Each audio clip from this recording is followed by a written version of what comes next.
Barça, enfin une bonne nouvelle pour De Jong. Le milieu néerlandais, absent depuis longtemps, est plus que jamais sur le retour.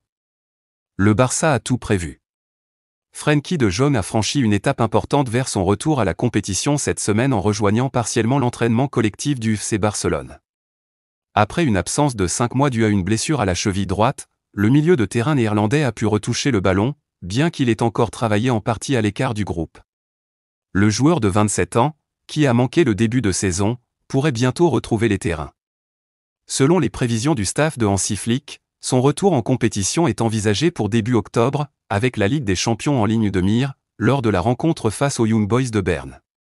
En attendant, le Barça préfère prendre toutes les précautions pour éviter une rechute. Un plan bien ficelé. L'ambition de cette saison est particulièrement élevée avec l'arrivée de Hansi Flick à la tête du club, et Frenkie de Jong devra se montrer irréprochable sur le plan physique et performant pour conserver sa place.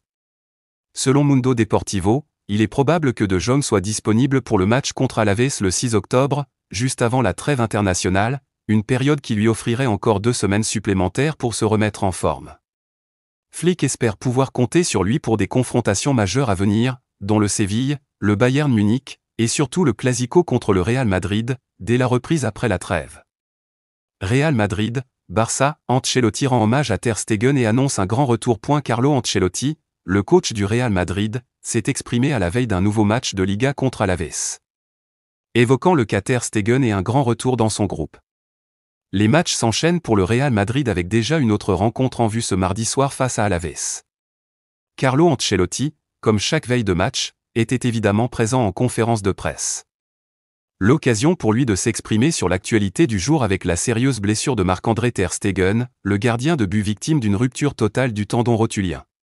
Cela me rend très triste car c'est l'un des meilleurs gardiens du monde. J'espère qu'il pourra rapidement récupérer, a confié Ancelotti. Camavinga revient dans le groupe. Le coach italien qui a également profité de cette conférence de presse pour faire plusieurs annonces. Confirmant tout d'abord la prolongation de contrat de Ferland Mendy, le latéral français qui a prolongé son bail jusqu'en 2027. Avant d'en dire plus sur son groupe avec des nouvelles rassurantes sur Bellingham et Carvajal. Jude Bellingham est rétabli. Il est disponible et jouera. Carvajal a besoin de plus de repos et reviendra pour le derby, a expliqué Ancelotti avant d'annoncer le grand retour d'Eduardo Camavinga dans le groupe. Le plan est qu'il s'entraîne jeudi et qu'il soit disponible pour le derby, a annoncé le technicien transalpin. Villarreal, FC Barcelone, 1-5, les notes des Blaugrana après une nouvelle manita. Ce dimanche, le Barça recevait un des poils à gratter de la Liga. Une équipe offensivement exceptionnelle, Villarreal n'a pas démérité, face à Villarreal, 1-5, équipe toujours compliquée à jouer. Le FC Barcelone jouait son rebond, après sa défaite en première journée de Ligue des Champions à Monaco, 2-1. Découvrez le résumé du match et les notes des joueurs de Hansi Flick. Dans un match offensif très haletant, 2 belles formations se retrouvaient à la Ceramica. Un Barça remodelé, séduisant offensivement, mais défensivement en difficulté. Retrouvez les notes de ce match. Ter Stegen, 5/10 sollicité de nombreuses fois en début de match, l'Allemand a été meilleur que jeudi à Monaco où il a coulé. Malgré un but encaissé, sur lequel il n'a pas pu faire grand-chose. Il a bien réagi à la 43e minute sur son 1 contre 1 avec Nicolas Pepe, avant de sortir sur civière après une sortie ratée sur l'action suivante. Remplacé à la 46e minute par Inaki Peña. 2. Jean Martin, 4/10 titularisé à gauche de la défense, le joueur de la Masia a sombré face au virevoltant Nicolas Pepe, avec 3 incursions dangereuses dans le premier quart d'heure. Schéma qui s'est reproduit plusieurs fois. Malgré quelques bonnes percées, match triste à voir. 3. S. Dominguez, 4/10 titularisé en défense centrale, le jeune Barcelonais a sombré, trop haut, trop frêle. Si la VAR et l'arbitre ont été vigilants et ont annulé au moins 3 buts, la prestation du jeune est l'un des points noirs de la soirée Blaugrana. Remplacé par Cubarsí à la 59e minute. 4. Yves Martinez, 3/10. On peut retranscrire le paragraphe précédent ici, mais le match de l'ancien de Bilbao est plus médiocre.